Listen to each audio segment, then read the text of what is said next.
O senador Zequinha Marinho apresentou nesta semana um projeto de lei em resposta à decisão do Parlamento Europeu de aprovar a lei antidesmatamento da União Europeia. O parlamentar brasileiro quer o mesmo rigor ambiental para os produtos europeus que chegam ao Brasil e prevê, por exemplo, que só poderão ser importados produtos de países que tenham o mesmo nível de emissões de gases de efeito estufa ou inferiores ao do Brasil, e que esses países também cumpram os padrões de proteção do meio ambiente compatíveis com os daqui do Brasil. Vamos conferir. Nós apresentamos o projeto de lei número 2088 de 2023, que trata sobre a reciprocidade ambiental. Por que a gente trouxe esse projeto? Aqueles que querem negociar conosco e nos exigem, não é, esse rigor na questão ambiental, é importante que também a gente veja o que eles estão fazendo lá, não é? Então, o projeto de lei proíbe entrar no mercado brasileiro produtos e serviços de países que não estão nem igual ao Brasil, né? Estão lá embaixo na questão da sustentabilidade, né? Mas que cobram um rigor muito grande nosso aqui. A Alemanha, por exemplo, 30% da energia produzida na Alemanha não é limpo. 20,28% é carvão mineral, altamente poluído. 9,5% tal é petróleo, né? É óleo diesel, correto? E por que a Alemanha impõe tantas regras aqui, se ela é muito mais emissora de gás de efeito estufa do que o Brasil? A gente precisa acertar essas contas e dar transparência nesse jogo. O Brasil quer discutir, porque o Brasil também se preocupa com a questão ambiental, não só aqui, mas em todo o mundo. Muito bem, e para você que está acompanhando a discussão, o Parlamento Europeu ele aprovou uma lei. Esta lei proíbe a importação de produtos agrícolas vindos de áreas de desmatamento legal e ilegal após 31 de dezembro de 2020. No caso do Brasil, para produtos do agro entrarem no bloco europeu, será exigido o cumprimento da legislação sobre direitos humanos e também dos povos indígenas. A medida vai valer para produtos como soja, café, cacau, chocolate, carne bovina e borracha. O exportador brasileiro deverá emitir uma declaração confirmando que o produto não tem como origem áreas desmatadas, legal ou ilegalmente, claro. Para isso, vai ser necessário fazer a rastreabilidade da cadeia, ligando o produto agrícola à coordenada geográfica da área em que foi produzida. Haverá também um sistema de classificação de países, que serão avaliados com risco baixo, médio ou alto para desmatamento e degradação florestal. As exigências das empresas que quiserem exportar para a Europa irão depender desse nível de risco atribuído ao Brasil. O exportador que não atender às exigências poderá sofrer multa máxima de 4% do volume de negócios anual com a União Europeia. Essa lei europeia, ela será formalmente endossada pelo Conselho Europeu e depois publicação no Jornal Oficial da União Europeia. Depois disso, ela entrará em vigor em 20 dias. O deputado europeu, que foi o relator do projeto de lei antidesmatamento, afirmou que o Brasil provavelmente será classificado como um país de alto risco nas novas regras da União Europeia. Após o parlamento aprovar a legislação, Hansen disse que, até hoje, as prateleiras dos supermercados europeus continham produtos cobertos pelas cinzas de florestas tropicais incendiadas e ecossistemas destruídos. Ele ainda disse estar aliviado, porque agora os consumidores europeus podem ter a certeza de que não serão mais cúmplices involuntários do desmatamento quando comem uma barra de chocolate ou desfrutam de um merecido café. E, de acordo com a Associação Brasileira das Indústrias de Óleos Vegetais, a Biov, a medida da União Europeia vai afetar a produção de soja do bioma amazônico e também cerca de 50% da soja do Cerrado após 2020, já que as indústrias não poderão comprar destas áreas. Vamos conferir o que disse o presidente da Biov, André Nassar. Me preocupa o fato da Europa estar definindo procedimentos que vão ser bastante unilaterais, né? Isso pode gerar custo para atender, para o atendimento desses procedimentos. Um deles é o que eles chamam do conceito de misturar o produto, né? Então, assim, não só eu tenho que comprovar na origem que aquela soja adquirida veio de área não desmatada, mas eu vou ter que comprovar lá no navio que toda a soja que entrou no navio tem documento que comprova que ela veio de área não desmatada. Então, isso pode levar à necessidade de montar cadeias segregadas para atender a Europa, o que vai reduzir muito a eficiência da nossa logística no Brasil. André, então as exportações brasileiras de soja para essas regiões da Europa, elas vão ser impactadas? Eu não acho que vá cair, porque provavelmente, se for muito difícil para as empresas cumprirem os procedimentos estabelecidos na legislação de soja sendo originada de algumas regiões, elas vão originar soja de outras regiões. O que pode acontecer é mudar um pouco a origem, né? Hoje, o norte, os portos do norte, Maranhão, destinam muita soja para a Europa.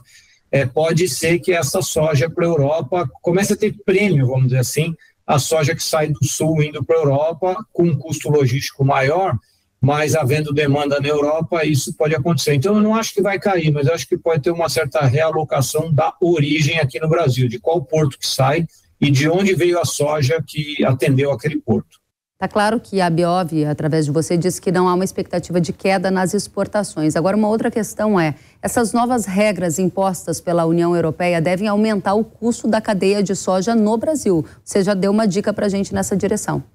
Me preocupa o fato da Europa estar definindo procedimentos que vão ser bastante unilaterais, né? Isso pode gerar custo para atender, para o atendimento desses procedimentos. Um deles é o que eles chamam do conceito de misturar o produto, né? Então, assim, não só eu tenho que comprovar na origem que aquela soja adquirida veio de área não desmatada, mas eu vou ter que comprovar lá no navio que toda a soja que entrou no navio tem documento que comprova que ela veio de área não desmatada. Então, isso pode levar à necessidade de montar cadeias segregadas para atender a Europa, o que vai reduzir muito a eficiência da nossa logística no Brasil. E outros países também devem adotar leis antidesmatamento como essa da União Europeia? Outro país que já adotou uma medida semelhante foi a Inglaterra, só que ele adotou para desmatamento ilegal zero. Então, e a postura da Inglaterra está muito diferente, né, da postura da Comissão Europeia. Então, a gente vê isso como positivo. Os americanos também estão indo por um caminho parecido, mas estão no começo, com consulta pública, tá? Então, eu vejo assim, Europa, Inglaterra, talvez os Estados Unidos, mas não acho que isso vá ser algo, por exemplo, que os asiáticos venham adotar no curto prazo, tá? Então, eu vejo esse risco, tirando essas 3 regiões que eu já mencionei, eu vejo como risco baixo. Muito obrigada, André Nassar, presidente da Biov, pelos esclarecimentos e dos impactos previstos neste momento para a cadeia da soja, depois da aprovação da lei antidesmatamento lá na Europa. E agora a gente vai em frente para analisar os impactos da lei antidesmatamento aprovada na Europa na cadeia de pecuária do Brasil. Para isso a gente vai receber o Fernando Sampaio. Ele é diretor de sustentabilidade da Associação Brasileira das Indústrias Exportadoras de Carnes. Sampaio, seja muito bem-vindo ao Hora H do Agro.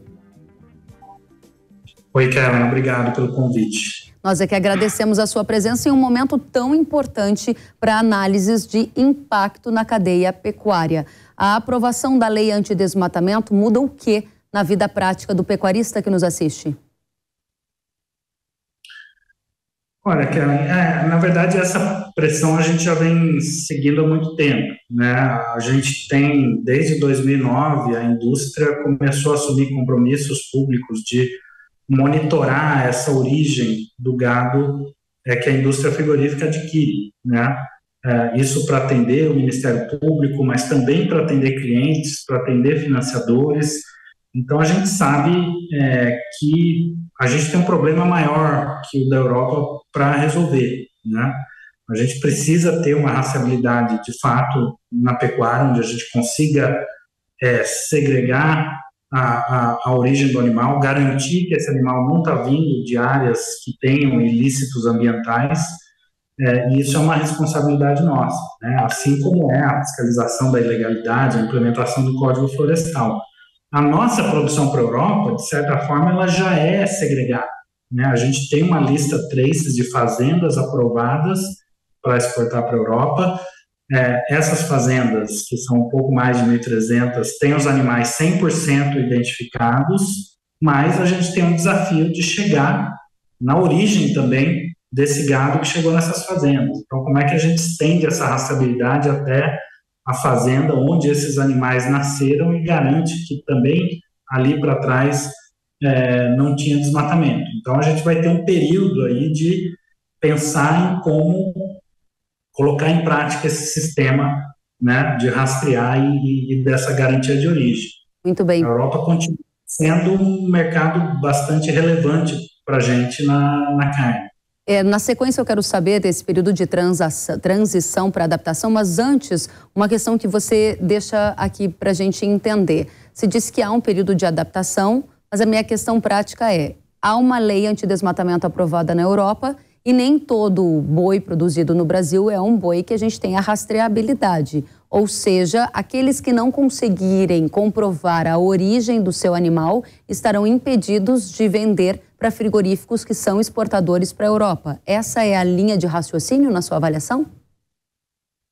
Olha, o Brasil tem um sistema de rastreabilidade, é importante dizer isso, né, que foi construído por razões de segurança sanitária. Esse sistema permite que a gente atenda todos os mercados que o Brasil acessa e tem um sistema específico para a Europa que é esse de rastreabilidade individual, que são poucos animais, né, são essas 1.300 fazendas que eu falei, mas, de fato, se essas fazendas não comprovarem a origem dos animais, né, e que não tinha desmatamento, a gente vai sofrer um impacto, com certeza, nos volumes que poderão ser exportados. O Brasil tem um dos maiores rebanhos bovinos do mundo. Quanto do nosso rebanho já é possível ter a rastreabilidade de 100% desde a origem até o embarque? Então, hoje, pelo menos nas indústrias que estão dentro da ABIEC, né, onde a gente faz esse monitoramento, a gente consegue fazer isso para todos os nossos fornecedores diretos. Ou seja, os produtores que estão vendendo hoje para a indústria, a gente olha, né, se tem desmatamento ilegal, se está dentro de áreas protegidas, enfim, tem uma série de critérios que foram colocados para que a gente possa adquirir esse animal, né? Então, tudo que vai para abate hoje, pelo menos nos frigoríficos exportadores, é monitorado, né? E aí, como eu falei, o nosso desafio é chegar nos indiretos. E aí, para chegar nos indiretos, a gente ainda está testando como fazer isso. A gente precisa que o nosso fornecedor direto diga de quem ele está comprando para conseguir aplicar os mesmos critérios, né? E aí as indústrias estão colocando em prática também mecanismos para apoiar os produtores a se regularizarem, a não serem excluídos, né? O nosso interesse é trazer todo mundo para dentro da cadeia e não excluir ninguém. Muito bem. Por isso, né, o risco maior da legislação é justamente esse da exclusão, você jogar produtores para fora da cadeia. Muito bem. Então, nesse momento, vocês vão buscar uma alternativa para garantir a origem do boi brasileiro também para os fornecedores indiretos. Hoje, as maiores exportadoras de carne bovina do Brasil já passam por esse certificado de origem, de rastreabilidade, porque passam também a integram a ABIEC, né, Sampaio?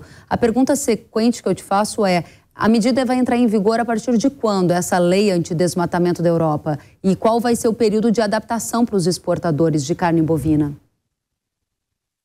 Então, essa lei já foi aprovada pelo parlamento, né? Essa fase de transição vai ter pelo menos 18 meses, então de 18 meses a 2 anos é esse período onde alguns detalhes ainda vão ser discutidos, como essa classificação de risco, que pode ser por país, pode ser por estado também, o procedimento da diligência devida, né, o que exatamente vai ser solicitado para comprovar essa origem. Então, a gente vai ter que, nesse meio tempo, adaptar o que a gente já faz, o que a gente já tem, para atender o mercado europeu. Mas, de novo, isso eu acho que a gente consegue fazer nesse período, mas a gente tem uma discussão maior no Brasil de fato, ampliar a rastreabilidade e esse controle, não só para a Europa, mas porque a gente precisa disso para nossos clientes em outros mercados, no mercado interno também, para financiadores, enfim, a cadeia da pecuária precisa dessa rastreabilidade, dessa organização.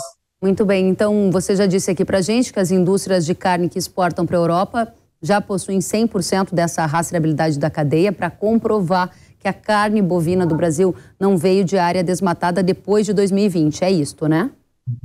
100% nos fornecedores diretos, né? E aí precisamos trabalhar para chegar nos indiretos. Muito bem, para fechar, Fernando, qual é a mensagem objetiva para o pecuarista que ainda está preocupado com efeitos práticos na vida dele e também para o mercado brasileiro de carne bovina? É um desafio ou é uma oportunidade essa lei antidesmatamento da Europa? Olha, a gente precisa encarar isso como uma oportunidade para nos organizarmos. Não quer dizer que a gente ache que seja uma legislação 100% positiva e efetiva. Eu acho que ela tem problemas, tem defeitos, deveria ser melhor discutida, mas a gente precisa se organizar porque essa legislação tem outros países pensando nisso, né? Não vai ficar só na Europa, está indo para outros mercados, já é uma demanda do setor privado, né? Independente de regulamentações oficiais, o pecuarista precisa começar a se preocupar de onde ele está comprando seus animais, né, de onde ele está originando, se aqueles animais também atendem esses critérios de sustentabilidade. Muito bem, você falou que há problemas e defeitos na lei antidesmatamento aprovada na Europa. Quais são eles? Olha, o primeiro é que, acho que o André Nassar falou isso, né, você está criando um sistema segregado para atender a Europa que vai ter um custo, né, vai deixar o produto para eles mais caro, e talvez não resolva o desmatamento, porque a gente sabe que o desmatamento tem outras razões muito complexas e que estão além do alcance das cadeias produtivas, né? A gente tem problemas de fiscalização, de ordenamento fundiário, de implementação da legislação do Código Florestal. Então, o Brasil também tem um dever de casa para fazer, que não depende só da vontade dos importadores europeus nem dos exportadores, né? A gente precisa ter uma colaboração pública-privada para atacar a questão do desmatamento ilegal, principalmente, e não é só uma legislação que vai resolver isso. Ela pode deixar o produto mais caro, criar uma discriminação, e a gente vai continuar tendo problemas se a gente não atacar as raízes dele. Muito bem, você falou em discriminação, essa é uma boa palavra, porque já há, de repente, no modelo mental de muita gente, uma associação incorreta entre a carne bovina do Brasil e desmatamento. Essa associação está incorreta? Se sim, por quais fatores? Se você puder listar isso para a nossa audiência da Jovem Pan, que também precisa estar mais bem informada sobre essa associação ser ou não algo que é verdade. Olha, eu acho que a gente tem duas realidades convivendo hoje no Brasil, né? Se você olhar a pecuária como um todo, ela está sendo cada vez mais eficiente, mais produtiva, reduzindo emissões, está aumentando a produtividade, está reduzindo a área que ela ocupa. Na verdade, a pecuária está encolhendo no Brasil de tamanho, mas a gente está produzindo mais usando menos área, né? E isso tudo diminui o impacto ambiental. Só que, ao mesmo tempo, a gente tem uma realidade, principalmente na fronteira ali do desmatamento, onde áreas públicas são ocupadas e a primeira coisa que aparece é pasto e boi, né? E esse boi acaba entrando na nossa cadeia. Então, como é que você diferencia uma coisa da outra? E essa realidade da fronteira, né, do desmatamento ilegal, dessa ocupação com pecuária, não é porque a gente precisa de mais área para produzir. Não precisa, né? Mas ela acontece e aí a questão é como é que você faz para segregar esse boi que vem da ilegalidade, resolver esse problema, sabendo que isso é uma minoria da realidade do setor como um todo do país. Ou seja, é mais acertado dizer que a correlação entre carne bovina do Brasil e desmatamento é algo que está mais para o lado de incorreção ou correção? Eu acho que a gente tem que dizer que é a minoria. E ontem, né, numa reunião, o Capobianco, que é o secretário do Ministério do Meio Ambiente, ele falou isso, olhando para o Brasil como um todo, 85% das propriedades no Brasil que estão no cadastro ambiental rural não tem desmatamento nenhum, 85%, né? A grande maioria da produção não tem desmatamento nenhum no Brasil, né? Mas a gente precisa, principalmente, resolver a questão da ilegalidade e precisa de um esforço muito grande, público e privado, para fazer isso acontecer. Fernando Sampaio, diretor de sustentabilidade da Associação Brasileira das Indústrias Exportadoras de Carne, obrigada pela presença, obrigada pela análise dos impactos da lei antidesmatamento da Europa na pecuária brasileira. Volte mais vezes. Obrigado, Kevin. Até a próxima.